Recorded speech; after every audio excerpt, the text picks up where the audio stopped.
நான் உங்கள சிரிச்சுக்கிட்டே இருக்கிறதுக்கு சில காமெடிகள்லாம் சொல்றேன். கேட்டு சிரிச்சுக்கிட்டே போகட்டுங்க. ஆ, ஒரு புலவர் அரசர பார்த்து கேட்டாராம், ஆ. "அரசே, இது கொஞ்சம் கூட நியாயமே இல்லன்னு." அரசர் கேட்டான், "ஏப்பா என்ன ஆச்சுன்னாராம்?" "என்னவா இருக்கும்?" அதாவது 100 பொற்காசுகள் பரிசா குடுத்தீங்க. அதுல பாதிய வரின்னு வாங்கிக்கிட்டாங்கன்னு சொன்னாராம். பெண் நாயை பார்த்து, ஆண் நாய் எப்படி குலைக்கும்?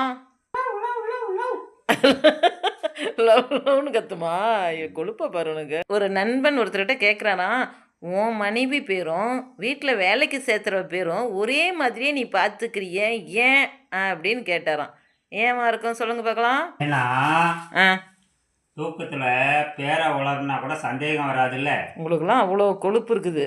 ஆ அது ஃப்ரெண்டு கிட்ட சொன்னாராம், என் பையன் ரொம்ப அட்வான்ஸுன்னு சொன்னானாம். ஏன்னு சொல்லு பார்க்கலாம்? தெரியல.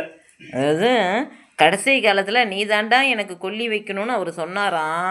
அவன் உடனே போய் தீப்பெட்டி எடுத்துகிட்டு வந்து பாக்கெட்டில் வச்சுக்கிட்டானாம். வந்து பேஷண்ட்டுக்கிட்ட சொன்னாராம், இனிமேல் நீ மீன் முட்டை இதெல்லாம் சாப்பிட்றதெல்லாம் நிறுத்திடுன்னு.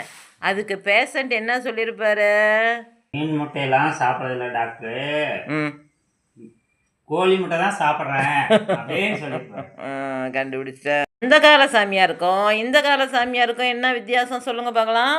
அந்த கால சாமியாரு வனவாசம் போனாரு. ஆ இந்த கால சாமியாரு சிறைவாசம் போறாங்க. ஹோட்டலுக்கு வேலைக்கு போனானா, அவன் கவலையாக இருந்தானா. அதுக்கு ஹோட்டல் முதலாளி சொன்னாராம், கவலைப்படாத தம்பி, உன்ன மாதிரி தான் நானும் ஒரு காலத்தில் ஹோட்டலில் சர்வராக இருந்து இப்போ இவ்வளோ முன்னேறி இருக்கிறேன் அப்படின்னாராம். அதுக்கு அந்த பையன் சொன்னானா, நான் எங்கள் அப்பா ஒரு காலத்தில் ஹோட்டல் முதலாளியாக இருந்தார், இப்போ நான் சர்வர் ஆகிட்டேனே, அதுதான் என் கவலைன்னாராம். ஒரு ஆசிரியர் பையன்கிட்ட கொஸ்டின் கேட்டாராம், வீரபாண்டிய கட்டபொம்மனை தூக்கில் போட்ட இடம் இந்த இடம் அப்படின்னு கேட்டாராம். அதுக்கு அவன் என்ன பதில் சொன்னான் தெரியுமா? கழுத்தில் தான் சார் போட்டிருப்பாங்க, இது என்ன இது கூட தெரியாமல் என்ன கேள்வி கேட்குறீங்களேன்னு சொன்னானாம். ஒரு எல்கேஜி பையன் தான் அப்பா கிட்ட சொன்னாராம், அப்பா அப்பா எங்கள் கணக்கு வாத்தியாருக்கு ரொம்ப மறதி அப்படின்னாராம். இவர் வந்து ஏன் அப்படி சொல்கிற அப்படின்னு கேட்டதுக்கு, நேற்று வந்து 5ம் 5ம் 10ன்னு சொன்னார், ஆனால் இன்னைக்கு வந்து மாற்றி சொல்கிறாருப்பா, 6ம் 4ம் 10 அப்படின்னு. செல்போனுக்கும் மனிதனுக்கும் என்ன வித்தியாசம்? செல்போன்ல பேலன்ஸ் இல்லைன்னா கால் பண்ண முடியாது. ஆ மனுஷனுக்கு கால் இல்லைன்னா பேலன்ஸ் பண்ணி நிக்க முடியாது. ஐயோ ஐயோ கடவுளே. ஒரு பையன் வந்து ஆசிரியரை பார்த்து கோவமாக கேட்டானாம். என்னன்னு சொன்னானு தெரியுமா? சார், என் பேப்பர்லாம் முட்டை போடாதீங்க அப்படின்னு நான். அதுக்கு சார் கேட்டாராம், ஏன்டா அப்படின்னு. நானா சுத்த சைவம், என் பேப்பரில் எப்படி முட்டையை போடுறீங்க அப்படின்னு நானும். இதை சொல்லுங்க பார்க்கலாம். 8 இருக்குல்ல, அதில் பாதி எத்தனை? நெட்டா வெட்டினா 3, ஆ குறுக்க வெட்டினா 0. ஐயோ அப்பா, நீ அறிவாளி தான் போ. ரூம்ல ஆசிரியர் வந்து பையனை பார்த்து கேட்டாராம், தும்ப விட்டுட்டு வாழை பிடிக்கிறதுனா என்ன, ஒரு விளக்கம் சொல்லுன்னு சொன்னாராம்.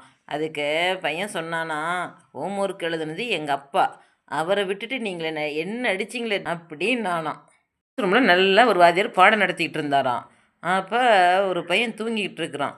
அப்போ வந்து பக்கத்தில் இருக்கிறவனை கூப்பிட்டு, அவனை எழுப்பி விட்றா அப்படின்னதுக்கு அந்த பையன், முடியாது சார், தூங்க வைக்கிறது நீங்கள், நான் போய் எழுப்பிடுவேனா, நீங்களே எழுப்புங்க அப்படின்ட்டானாம். ஆசிரியர் பையனை பார்த்து கேட்குறாரு, பழைய கற்காலம் புதிய கற்காலம் இதுக்கும் என்ன வித்தியாசம்னு கேட்டாராம்.